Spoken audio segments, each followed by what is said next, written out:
Halo guys. Oke, kenalin nama gue Nata. Nama gue Dinda. Kita di sini bakalan ngobrol hal random ya guys. Jadi semoga kalian gak bosan dengerin obrolan kita berdua. Dan kita di sini bakalan berbagi pengalaman dan cerita sama kalian. Bener banget. Dan kalau video ini gak sengaja lewat beranda kalian, jangan lupa like, Komen, dan subscribe. Oke guys, selamat mendengarkan.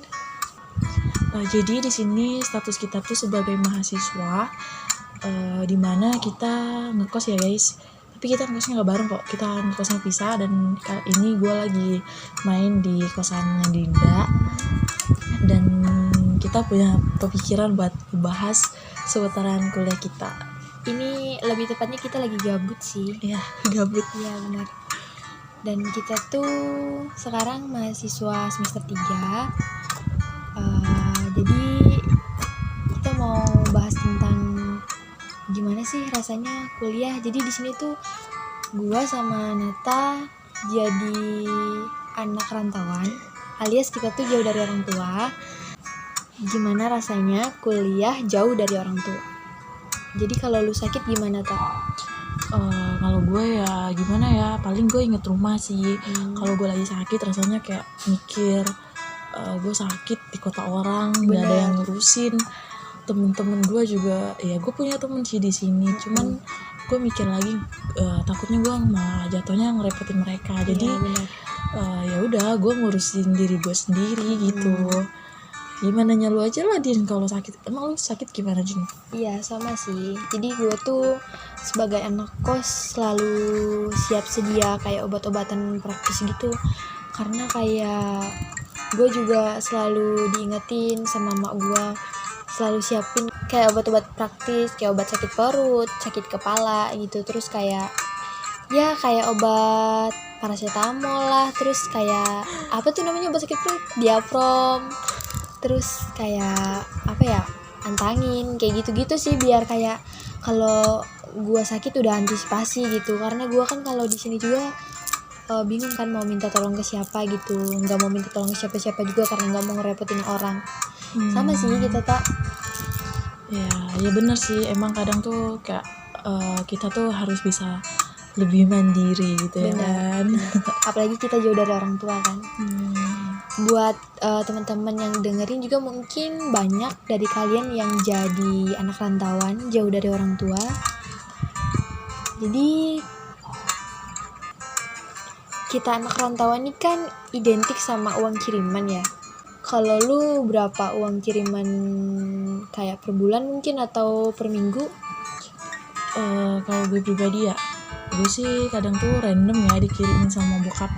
Kadang tuh dikirimin ya seadanya, kadang 150.000, 200, ya itu kadang buat biaya per minggu ya.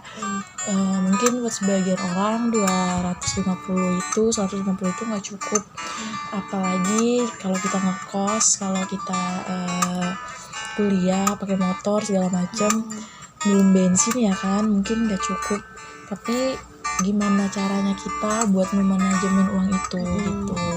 Itu berarti lu nggak kayak pakai per minggu gitu ya, atau per bulan gitu kirimannya? Kadang sih per minggu, kadang bokap kirimnya per minggu. Kalau misalnya uang gue habis seminggu ya dikasih lagi gitu. Oke. Kalau gue sih ya, gue tuh sebulan udah dijatah sih sebenarnya. Udah dijatah 1 juta. Itu uang 1 juta udah buat gue bayar kos, terus buat gue makan, buat uang bensin gue, terus uang yang lain-lain lah. Jadi gue harus bisa bagi uang itu untuk 1 bulan. 1 bulan gimana caranya?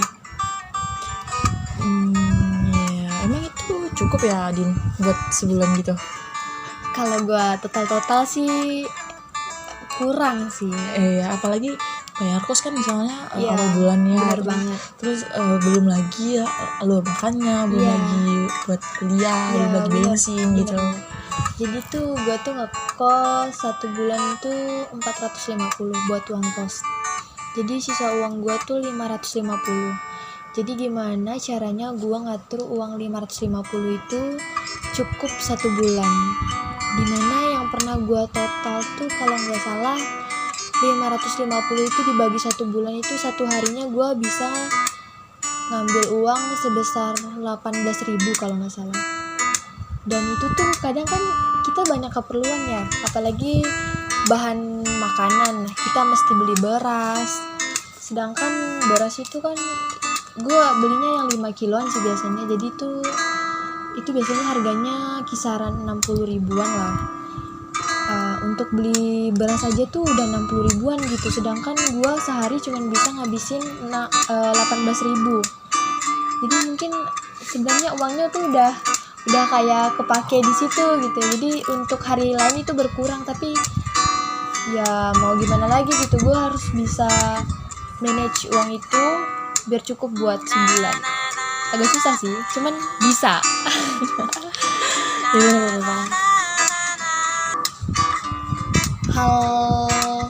Ada nggak hal yang bikin lu kangen rumah, Nat? Ada banget sumpah, apalagi nih ya di rumah itu kan gue punya ponakan ya, gue punya bocil di rumah. Gue kangen banget dong sama dia, sama tingkahnya dia. Pokoknya dia itu booster banget lah buat gue. Gue kangen bokap juga, gue kangen nyokap, gue kangen masakan nyokap sih. Sumpah gak ada duanya itu makanan nyokap. Masakan bukan makanan ya, masakan. Bener. Emang masakan emak tuh paling best, gak ada yang bisa ngalahin sih. Iya benar. Kadang tuh suka kangen. Tapi ya gimana ya, namanya juga kita lagi kuliah, kita lagi nuntut ilmu, kita juga nanti kita buat mereka juga kan. Paling kita cuma bisa kayak telepon, terus video call, ya bener. itu doang. Jadi kayak buat teman-teman yang kuliah tapi dari rumah, yang sering gak mau balik ke rumah, mungkin ngerasa gak enak di rumah, coba deh kalian ngerasain jadi anak rantauan. Kalian bakal kangen banget sama rumah. Apalagi kalau emak kita tuh sering marah-marah gak jelas, itu bakal dikangenin banget loh guys. Pulanglah selagi bisa kalian pulang ke rumah. Benar. Selagi kalian masih bisa lihat orang tua kalian, Benar. pulanglah. Karena gak semua orang tuh beruntung masih bisa bareng kedua orang tua. Iya benar. Ya begitulah. Jadi Din, lu pernah gak sih ngerasa capek pas lagi kuliah gitu? Pernah banget bener. Apalagi kita kuliah kan udah masuk semester 3 nih, kayak mata kuliah tuh makin padat, tugas makin banyak. Terus apalagi kan di jurusan kita ini tuh ada yang namanya praktikum ya, itu tuh sumpah sih kayak laporannya tuh sungguh membuat gua itu capek. Tapi ya mau gimana lagi kan. Iya sih, apalagi jurusan kita kan kayak mencakup semua prodi ya. Benar. Kayak jurusan kita tuh mencakup semua prodi guys. Di situ ada teknik masuk, ekonomi masuk, pertanian, apa lagi ya? Kayaknya biologi. Iya, IPA. Iya. Gila sumpah. Jadi rasain deh masuk di jurusan kita. Jadi kan ngomong-ngomong kuliah nih, pasti ada bermacam bagai dosen yang lu temuin kan? Gila, sekali itu banyak banget sih. Jangan lu tanyain. Gimana sih kriteria model dosen yang kadang suka bikin lu bad mood kali ya di kelas, atau ngerasa gimana gitu? Ada sih kadang dosen yang sumpah waktu itu gue pernah gedek banget sama dosen. Gila, dia ngasih tugas apa ya, kayak dia kasih tugasnya ya awalnya, terus beberapa hari kemudian penugasannya itu dia ubah jadi begini, yang awalnya begini diubahnya jadi begitu. Ngerti gak sih lo? Ngerti. Iya, jadi kayak apaan sih ini tugas begini banget, maksudnya gue udah susah-susah ngerjain terus cara pengerjaannya lu ubah. Bener. Wah sumpah itu dosen bikin gue ngeselin banget sih. Sumpah, iya bener banget sih. Apalagi kan kalau nih dia ngasih tugas tapi tugasnya tuh susah banget, bukan kayak level lu gitu, mana cuman dikasih durasi waktu cuman bentar Iya, ngerjainnya, sumpah. apa bikin lu nggak drop down gitu. Ya gimana ya, ya begitulah dosen. Kita sebagai mahasiswa cuma bisa menerima. Benar sih, kalau di dunia perkuliahan mah dosen selalu benar. Kita sebagai mahasiswa terima-terima saja. Ya benar, kalau di dunia percintaan kan katanya cewek selalu benar. Sekarang di dunia perkuliahan itu dosen yang Ya selalu benar. dosen benar. Terus dosen yang bikin lu respect. Dosen yang bikin gue respect itu dosen yang kayak dia nggak menuntut mahasiswanya untuk pinter, tapi dia mau mahasiswanya itu bisa. Benar-benar. Gitu. Jadi meskipun kita kurang ngerti, tapi setidaknya kita paham begitu. Sama ada sih kalau gue tuh kayak gimana ya, kadang ada dosen yang nerangin ke kita dengan bahasa yang menurut gue itu tinggi, atau entah otak gue yang gak nyampe, atau emang bahasa si dosen ini yang terlalu tinggi dan gue gak mampu gapai. Jadi tuh kayak seolah-olah tuh gue udah berusaha memahami tapi tetap aja otak gue tuh iya. Dan itu tuh kayak ini sebenarnya yang salah itu dari penjelasan si dosennya atau dari guanya gitu, tapi gue tuh udah berusaha di situ tuh buat ngemahamin gitu, tapi ya udahlah ya, kan dosen selalu benar. Iya, balik lagi, dosen selalu benar. Maaf ya Bapak Ibu dosen. Oh iya, buat Bapak Ibu dosen maaf ya, ini anggap aja kita lagi ngasih sedikit masukan, tapi kayak ini curahan hati mahasiswa gitu. Betul Pak Bu. Oh ya, terlepas dari masalah dosen, jadi gimana nih hari-hari libur lu kuliah? Libur itu kan weekend ya, Sabtu Minggu gitu. Ya palingan gue di kos-kosan, rebahan, scroll TikTok, ngapain lagi gitu ya. Kebiasaan anak kos sih. Ya gitu. Kadang ya kalau ada tugas ya gue nugas. Gue bukan ambis ya guys, tapi emang nyatanya begitu. Tapi katanya tuh ya yang biasa anak-anak yang aktif biasanya di kelas, tapi ini nggak tahu sih, gue dengar-dengar dan katanya anak-anak yang ambis di kelas dan kayak aktif gitu malahan kebanyakan nantinya mereka tuh kayak yang lulus duluan tuh yang kayak diem-diem bae gitu. Iya bener. Lu pernah dengar gak sih Nat? Pernah. Gue sering malah dengar, tapi dan itu udah banyak kejadian juga sih. Gue juga kok bisa ya, padahal yang kayak aktif-aktif gitu kayak yang pinter-pinter gitu kan biasanya. Iya, mungkin mereka lagi ngurusin apa yang gitu. lain kali ya. Okay. Gue juga kurang paham sih kalau begituan. Tapi pernah dengar. Oke. Dan lu biasanya hari-hari makan apaan sih Nat? Makanan anak kos dong. Apa tuh? Kalau nggak mie telur ya apa? Geprek guys. Geprek dong. Itu tuh apa namanya, hal wajib yang harus dimakan sama anak kos. Budget lu makan sehari berapa sih? Random ya. Kadang gue makan sehari tuh ya 7.000, kadang 10.000. Tapi gue lebih kuat jajan sih kayaknya. Kalau buat gue sih, gue sebenarnya anaknya lebih jarang beli makanan jadi. Gue kadang suka beli sayuran, gue masak sendiri karena gue ngerasa mungkin itu lebih hemat. Untuk sayuran kan mungkin gue bisa beli dengan harga 3.000 dan dengan harga 3.000 itu gue bisa buat makan sehari gitu. Kalau untuk beli makanan yang instan kan 10.000, hitung mungkin 10.000 lah. 10.000 geprek 10.000 guys di sini. Tempat lu berapa? 10.000 di sini untuk geprek itu tuh satu porsi. Jadi kalau kita makan 2 kali sehari udah 20.000. Sedangkan budget gue sehari 18.000. Jadi udah melebihi lah. Jadi gue cara menghematnya gue masak. Ya benar bener sih, itu tadi yang dinamakan memanajemen uang. Benar. Jangan salah, kita juga belajar manajemen loh. Kalau lingkup pertemanan lu gimana nih, Jin? Kalau gue sih, kan sekarang nih katanya anak-anak lagi pada tren-trennya yang circle-circlean. Iya bener.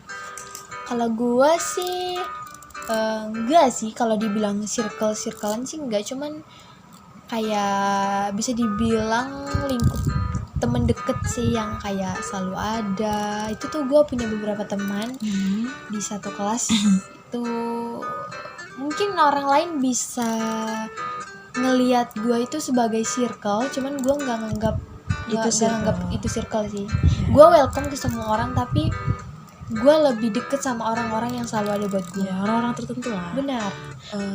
Tapi menurut lu misalnya circle itu penting gak sih? Kalau menurut lu Circle penting nggak? Mungkin gue nggak tahu sih yang dimaksudkan circle itu seperti apa sebenarnya. Cuman gue bisa mengartikan circle itu kayak yang gue bilang tadi sih, kayaknya kayak teman-teman deket gitu, teman-teman ngumpul, teman-teman nongkrong. Kayaknya menurut gue sih penting. Pentingnya kasih alasan dong, pentingnya tuh apa gitu? Karena gimana ya, kayak kita kan sebagai manusia nggak bisa hidup sendirian. Kita selalu butuh bantuan orang lain. Jadi kalau kita kayak nggak punya kumpulan temen deket, kalau kita tiba-tiba tuh ada apa-apa gitu, masa ya kan?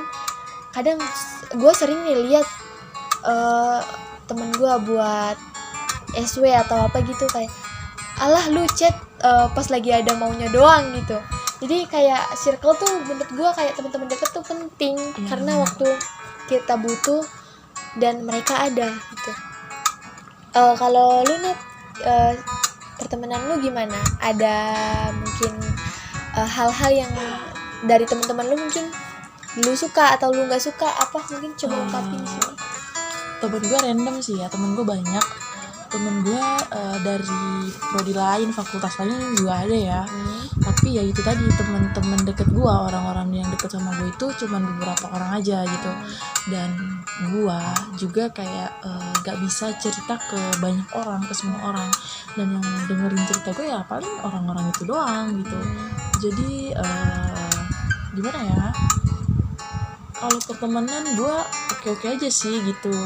Dan teman-teman gue juga baik-baik, welcome gue. Dan gue bersyukur sih bisa kenal sama mereka, bisa dekat sama mereka.